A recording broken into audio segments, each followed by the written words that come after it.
We were challenged to create a campaign to announce the grand opening of the first museum of Jewish history in Russia. In a country of strong Orthodox traditions, and especially during times of hot media discussions on the topic of religion, we had to be smart about our communication and target a more sophisticated audience of potential museum goers.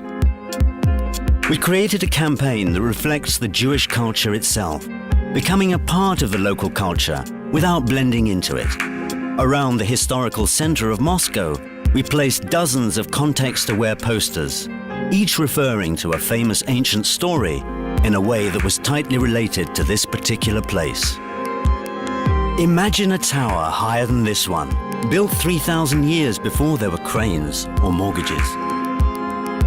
They say that news comes on a magpie's tail, but our most significant news came in a dove's beak. Some singers can break a crystal glass with just the power of their voice. We saw a whole wall shattered by the sound of horns.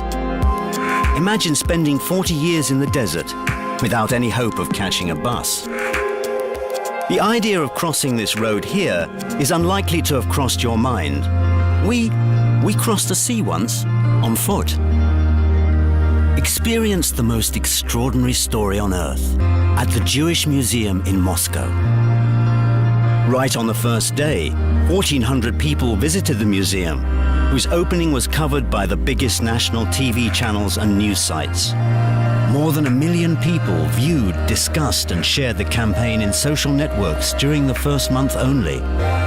Ignited by this successful campaign, the biggest Jewish museum in the world continues to attract people from all parts of Russia.